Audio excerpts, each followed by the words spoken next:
Welcome back to another episode of the Boat Club Podcast. I'm your co-host, EJ West. We got the big man, Brandon OJ Bam Moore. And today we have another very special guest, Mr. Steven Styles, man. This is a good one for you guys today. Steven Styles is a film director. He is a photographer. He is a barber. He is a father. I'm going to sum it up because I'm sure there's so much that I'm going to leave out because the guy wears so many hats, man. He is an artist, to say the very least. So, Steven, man, welcome to the Boat Club Podcast. Thanks, brother. It's an honor. You guys letting me come out here. We truly appreciate your time and, coming on here today. And, as we do every single time, man, don't like to waste your time, our time. We hop right into the platform with the questions, the meat and potatoes, man. The first question I want to ask you, brother, because, again, you do so much. You wear so many hats, man. Where in the world does your creative inspiration come from, brother? You do a lot, man. You're an artist, man. Where does it come from, man? I don't know. It's passion, bro. Like everything I do, I put 100 into it. Mm-hmm. It's just like a feeling. I don't know what you call that, but it's just like this burning desire that just hits. And it's just like when I got to do something and I'm persistent, it's got to happen. Like I'm going to make it happen. That's dope. Whatever I got to do is going to happen. Yeah, man. It's just some kind of weird drive I've always had, even as a kid, just when I was about a project, it was just like, we're going to go all in. Mm-hmm. I don't know where it comes from, but it's just in my head, man. So it was something that you would you say, what, elementary, middle school? Were you a good art school? I loved art and stuff like that in high school, elementary school, but for me, I feel like it was more of when I was in those environments, I always felt different. Mm-hmm. I felt like I didn't fit in, It's like I could be in this huge group of people are talking to me, everything's cool, kosher, but it's just like my brain was like, you're meant to do something else. Like I've always felt like this energy just pulling me in all these different directions. That's dope. That was just I didn't want to settle. You know what I'm saying? I mean, there's lots of people in high school. There's lots of athletes. There's all these people. Like I kind of bounced in between the tribes of the school. Mm-hmm. But I never felt like I fit into any of them. It was just like I felt something pulling me further out, Oh, God. I can't explain it, man. It's one of those like weird things, but it's just about following your heart, your mind, and just knowing that if the world and the universe is pulling you out of this circle, it's doing it for a reason. That's dope. How'd you get into film? That's dope, man. Because film. Well, is it something that you've always loved? No, it's not. Like photography was one of the first things I picked up. Yeah, and I've always enjoyed the whole aspect of taking photos. Mm-hmm. Film for me, in the 90s when I was a kid, my dad bought one of those big VCR. That you put the tape in. For real? Then you start recording. And now, mind you, I was a kid. I never seen that. So what I did, I liked wrestling when I was growing up. I loved WWF, WWE. God, he was into it. Smack down. Mind you, I was a kid, and I had all these action figures. And I was just like, my creative brain, I'm like, I'm going to set up these action figures, and I'm going to take my camera, and I'm going to make it look like TV. Wow. So I took art supplies and built like an entire entranceway with like ribbons. Okay. I had my little cassette CD deck. Yeah. I bought like the theme music for the wrestlers. And then we're talking, I'm a kid. This is crazy, bro. And I would have like the theme song play, and as a kid, I'd have them walk out. Like Shawn Michaels. And everything, bro. And we would I would film this as a kid with this VCR player. Yeah. And I mean, it was so dumb. You go back and watch it, you're like, what the heck were you doing? But it was just my brain was like, I have to create this. And I need to mock what I see on TV. But I'm doing it, at 10 years old with action figures. That's wow. I don't know. Like I said, it's just. Mother and father, were they into the art space? Were they creative? Not at all. My father, he worked in a warehouse. Mm-hmm. And then he pursued to be a pastor. Gotcha. So mom, she kind of out of the picture. Mm-hmm. Like she walked out of my life when I was probably 7, 8 years old. Gotcha. So I did not have that like interaction with her. Mm-hmm. So I was really just raised by my dad and my stepmother. But gotcha. But no, they weren't in the arts. Even to this day, I mean, my dad, it's crazy. I tattooed this on face. I don't know which side it's on, but it says ambition. And I did that for my dad because he called me a few years ago and he told me that I am the most ambitious person he's ever met. Bro, I'm telling you. So I was just like, dude, that's real. What does that mean to you? Like when your father tells you something like that? Well, I mean, I feel like I gained his respect. That's real. That's dope. That's bro. real. That's what a son I wants from mean, their father, right? yeah. That's Ultimate real. gratification. Definitely, man. And I mean, me and my dad weren't close. I was kind of the loner, just figuring my stuff out. But, you know, all these years later as a dad, I can look back at him and just be like, now I know why you weren't around. You know what I'm saying? It's because you got kids, you got bills, you got to take care of stuff. I understand why you're stressed out. I understand why that home environment ain't like the movies. But I think that's something that drew me to the movies. Because I could almost take that 2 hours of watching a movie and be like, this is how I wish my life was. And you can feel that. You know what I'm saying? You cooking like, right now, I mean, bro. that's the reality of it, bro. Like, and I think that's why we as people are so connected to music and we're so connected to movies, and because that's your little time of escaping all the BS. You know, like we can live in someone else's moment for that little bit of time. Yeah. That is dope, man. But that's why I'm passionate about what I do, because I know that if somebody's viewing my content or doing anything in my creative realm, they get to live life through me for that little bit of period. Because you don't know who you're affecting, bro. This podcast, for example, you don't know who's watching this. You can have some guy out in Texas that's probably about to take his life, but he typed in mental health for men, stumbled on this podcast, heard somebody speak, and now they're changing their fucking mind. Excuse my language. I know I'm not No, we rolling it. We rolling, brother. We need to fool you. But that's how I look at this stuff, We appreciate that. I feel like we have this timeline, bro, and any way you bend it can affect the whole thing. You just shake it all up. That's a fact. You know, it's a long string going from here to there, and you just shake it. Like, and you don't even know who you're affecting. Don't, bro. You know? But that's why you gotta be grateful, bro. Like, I wake up and I'm just like, thank you, universe, because you don't know who you're affecting right now. You don't know who's watching you. That's a fact, bro. And I share with brother B is like, man, you get guys, you know, you grew up with reaching out, hey man, love what you're doing, this is dope. Guys you may not have talked to in years, or you know, people sharing, you know, I'm not kidding, people sharing, you know, struggles that they've dealt with mental health that you wouldn't have guessed. Right? Contemplating, you know, different things, but it's just like, oh my God. But that's why we're so big on, you know, the power of conversation, like you're saying, because you never know, you know, who you're impacting, man. And we tread, you know, really, really sharply on the mental health awareness aspect. So on that note, in terms of keep it on the filmmaking, right?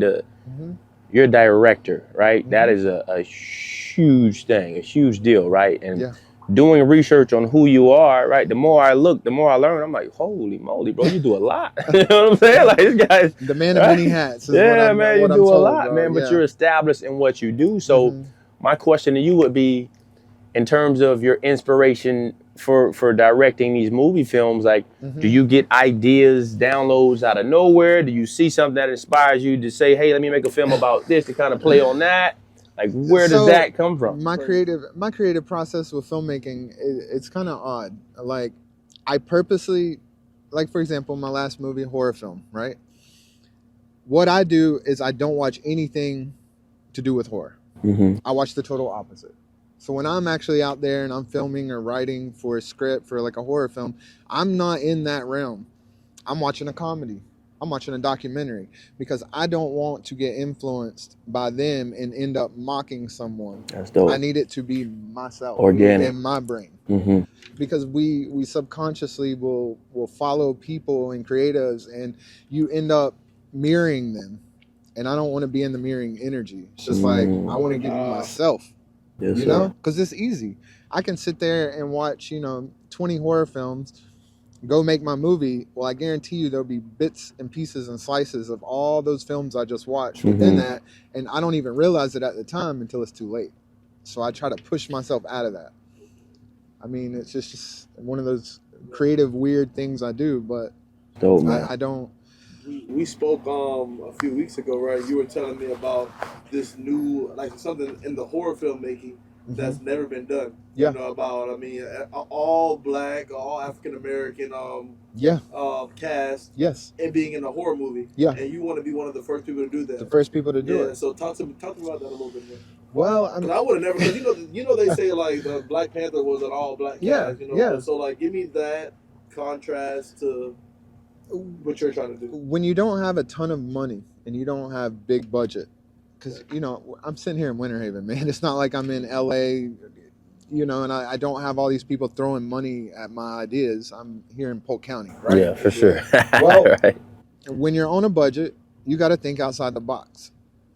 I mean, that's just what you got to do. Mm-hmm. You got to be creative. And I'm just sitting there thinking, I'm just like, what can I do and what can I bring to the table that's never been done? And, you know, there's always these jokes with horror, especially, oh, the black guy dies first in the movie, right? Yeah, Fact. Bro. We've all heard that. It's green. And he Yeah. So I'm just sitting back and I'm just like, that shouldn't be funny. Like, why don't we have more African Americans in horror? That's dope. They don't need to be the people that die first. No, let's go to their side. Let's see it from their perspective. Man, that's dope. Can I interrupt you real quick, bro? Yeah. First of all, bro, we're not running away that slow. We're gonna get away. We gonna get away, all right? I'm just telling you. So you ain't gonna trip and fall over the tree stump, bro? Bro, I see the And then crawl to get up. I'm just, man.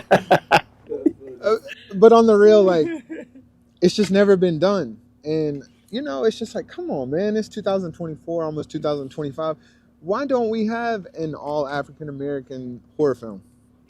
Like, yeah, there's bits and pieces. There's some of them, but it's just like in the genre that I'm trying to do, which is like the slasher genre, you don't see it. It's not done. And I'm just like, I haven't seen it. Well, we got to step out of the box.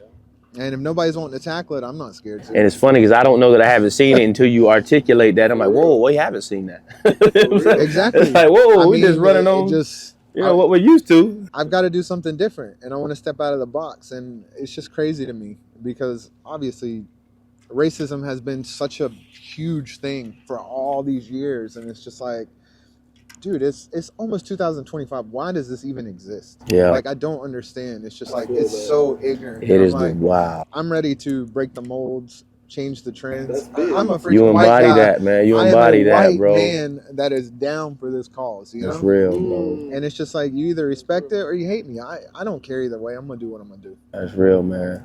But you're an outlier to say the least, and you embody that, you know, in all of your artistic expressions, man. Mm-hmm. So we appreciate that. So to pivot into, of course, you know, what we kind of talked about briefly with the mental health, right? You're a creative, you're an artist, you're a visionary, you're all these things that require, you know, your mind, right? Your creativity is your mind. So we all deal with mental health, we all deal with adversity. So in terms of mental clarity and getting to a safe space to where you can create, what helps you deal with mental health when those things, those tough days and tough times and tough thoughts, because all your thoughts aren't creative, right? You have tough ones too. Of course. What helps you push through those times of adversity, man? And what does mental health mean to you? Well, I mean, with mental health, man, I feel like in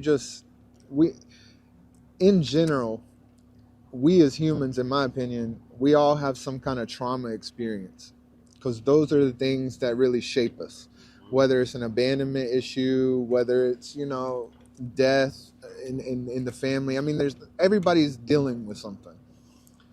But I feel like you can't be scared to hold it in. And there are people around you that you can talk to. And I think it's hard, especially for men, to jump that line, because we always have to put on this tough face. And it's like, bro, it's not like that. You know what I'm saying? If I want to break down and cry to my boy, I'm going to do it. Because that's what I need to do.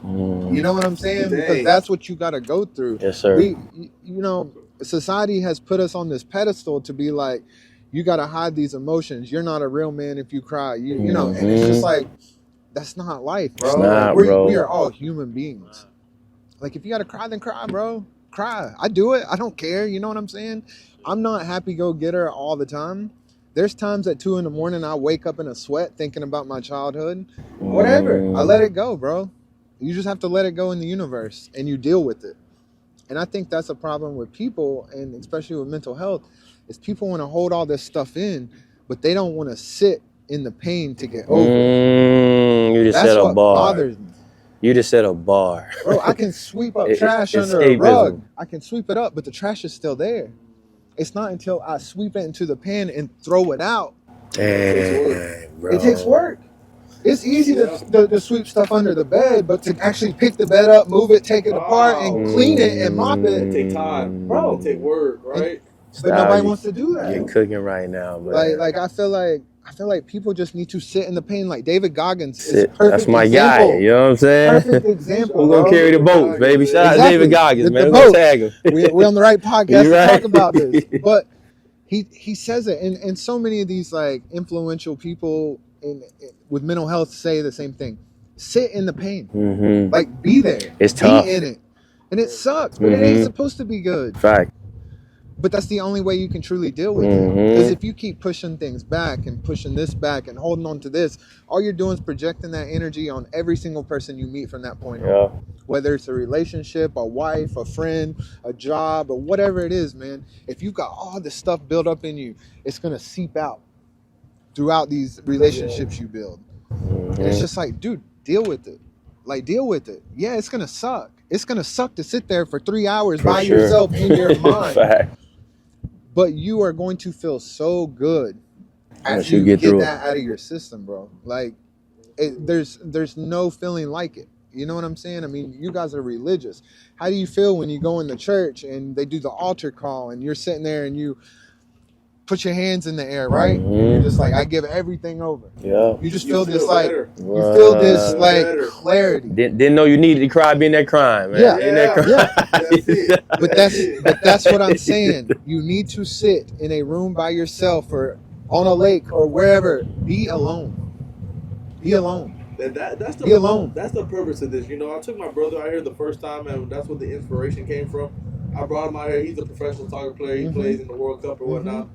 And I can just tell, you know, when your career is great, you know, your emotions are great. But when your career starts, you know, not doing the things aren't going the way that you like them to go, then you start getting this doom and gloom. And what's a place as a man that you can just go and just sit there, see something just beautiful, the shower. Yeah. You know what I'm saying? Yeah. So like I took him out one day, and you know we just started chopping it up. We started fishing out here. You know, I'm like, bro, this is what this is about. Like, you just feel better. Like, we do this, and you just feel better. Like, when we get off this boat, we're going to feel better. Like, what else did we have to talk about? This is what we have going on in our week. How we're going to fight these adversities that we have coming during this week. You know what I'm saying? So, man, I completely respect that. And they trick us because, you know, God is in nature. You know what I'm saying? We run to these places and again, it's no diss on churches because of course God is there, but get on the water, bro. Go to the beach. Go to walk the park. Get around the tree. Get outside. Look at God. Right? We're under. You know, you're underneath in a room or you know what I'm saying, like some type of cubicle all day, but you know, get outside and do something. But again, I want to tag, of course, our mental health or our mission statement is healing through conversation, right? Just is what we're doing, right? Everybody deals with it. You got Styles who does so many things, wears so many hats, you know, successful in everything that he does. And he's very mindful of, you know, strategies to help him, you know, deal with mental health. Because again, we all deal with it. So have that conversation with your brother. You know, we always say, ask your guy how he's doing and ask him twice, because the first time we give a generic answer and everybody says good. The second time, you know, you're really trying to really tap into, you know, how he's feeling, what he's dealing with, he or she, right? And just making it normal to have conversations that matter, right? Stop having, you know, conversations on autopilot, right? We're in autopilot, bro. You watch the game? Yeah, I don't really care about the game, bro. I'm going through it, bro. Right? Hey, man, I'm not good, right? You think about this. How many people would be surprised if you say, man, how you doing, bro? I'm doing terrible right now. Wow, right? Because it's such not a normal thing to where it would throw people off, right? They may not even know how to respond to you, right? But we have to normalize, you know, having those conversations, man. So we appreciate you really chiming in on that. And we're going to do this a little bit different, man. Cook Up. So Cook Up is a very, you know, we're going to get him on the camera one day, very reserved guy, very nonchalant. But when we mentioned having Styles on the podcast, Cook Up lit up like a kid in the candy store. I'm not, bro, I kid you not. Hold on, Styles? Like, serious? He's like, bro, he does. He's naming everything you do. I'm like, yo. So we got a fan, so it's dope to have you on because we are fans, but he is also Shout a out, fan. bro. Shout You know what I'm out. saying? Man. Someone who's doing, Yeah. in the path of what you're doing. So cook up, man. We're gonna give you the floor. If you want to ask Styles, a Woo. few questions, man. All We're right. gonna put you on the hot seat, brother. Okay, what's up? Sir. Not used to this, so I ain't Yeah, gonna right. hold you. That's All crazy, right. though. Yeah, Let's yeah, go. yeah, Let's yeah, go. yeah. What we got? Get money, baby. I was gonna ask, so what made you like get into like the horror genre? The horror genre. Man, okay. So this goes back to my mama, right? So my mom did leave me at a young age. But something that we did, which, I mean, I'm a parent now, I'm just like, why would she ever do this? Is she likes scary movies. Mhm. And so, like, scary movies to me is that connection with her. Because as a kid, we would sit together and watch this stuff, right? Mhm. So there was always like that bond there. So I always just went that direction. I don't know. It just reminds me of my mom. That's Probably not what the answer you expected, but yeah. I mean, that's And for the record, my mom did pass away in 2011. oh So shit. it's always something that can like keep y'all connected. yeah. That's real. What was that movie that you like? What's your favorite scary movie? And what's the movie that you watched with her that was also scary? Like, give me that. In '99, she took me to see the Blair Witch Project in the movies. Bro, that's a scary movie, bro. Bro, that's a scary movie. And it's crazy because my last movie, titled Body and Soul, was shot just like the Blair Witch, and that was kind of to my mom. You know what I'm saying? Mhm. Jeez. So that's where that goes. I was gonna ask, so like, in my personal opinion, like directing movies is one hell of a thing, like, because you could have done like so many different forms of content and everything like that. But why, like, I know you wanted to do movies just to like test your limitations and everything, but what made you wanted to take up a role where you like had to have like a team and then direct all that? Okay, well, when I started making movies, I linked up with my boy Nate, and Nate worked at the movie studio here in Winter Haven, which was called Dolphin Image Studios. And his role there was to be a producer. He kind of was like the oversight. I mean, think of like an NFL football team. This is your offensive coach. You know what I'm saying? Like he had a big role where he could do things. But when he linked up with me, it was about, I wrote these stories. So I knew in my head during the writing process of scripting of these movies is like, well, I have to direct them too, because it's in my head. He can read all this stuff all day, but he's not in my head, so he don't see it. So I had to just step up to this director role that I knew nothing about. But I mean, I stepped up and I owned it. And that's the difference. Is like you go in here with these people and it's just like, from my experience in photography of working with models and telling people like, okay, I need you, like, good story right here. When I met this man, he didn't know me from Adam. He did not know me. And he's looking at me and I said, drop down and give me 10. And he said, what? Yeah. And I said, drop down and give me 10. He's like, what you talking about? I'm like, because we're about to take photos of you, I need your stuff to be because that's gonna look good on camera. Yeah.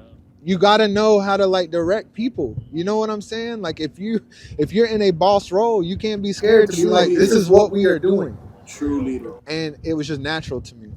It's like, this is my story, this is my crew. I'm not gonna be mean to them, but it's just like, I need to get them on my level so we all looking through the same glasses. You know? Mhm. So it was just natural. And it's just like, I knew I had to do this. Even though at the beginning I didn't know how to do it. It just came natural.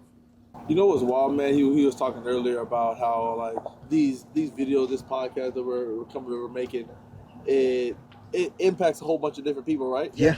So imagine like me as the I'm the impactor. So like there are a lot of things are being recorded about me, and I'm behind. I mean, I'm in front of the scenes, not knowing who I'm impacting.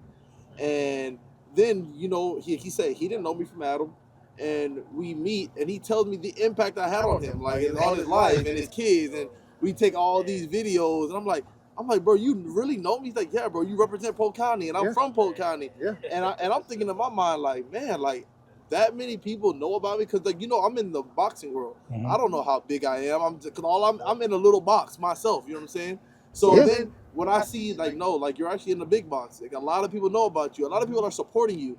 And that's one big shout out, like, because, like, here's a story that we can tell right now. Like, we met each other, we didn't know each other, and I found out a way that I impacted his life, and he's impacted my life in so many facets, letting me know, like, yo, like, when we're presenting you, we want to present you more of as, you know, as a tougher guy. You're not the big friendly guy. He gives you different perspectives, you know what I'm saying? Yeah. And, you know, he loves horror movies, so he want me to look like the big scary guy. You know, he want me to look big scary. You know what I mean? So yeah, man, that's big, man. I'm appreciative just to know that I'm impacting people, because you never know, like, you don't know. I used to watch this man box, and I'd never even spoken to him.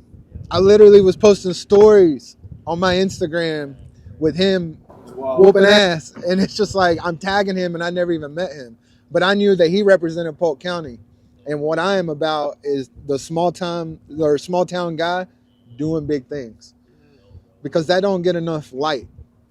You always hear, oh, it's the guy in LA, it's the guy in New York. We small people, but we can do big things. For real. What you giving us your time is the biggest testament to what you just said. You know what I'm saying? You feel that? We appreciate that. I appreciate it, man. And on that note, man, we're going to close it up, man. Thank you guys so much for your time. Boat Club Podcast, Club with the K. The K is for keep going. Please like, please share, please comment, please subscribe. I'm your co-host, EJ West. We got the big man, Brandon, OJ Bam, more. B.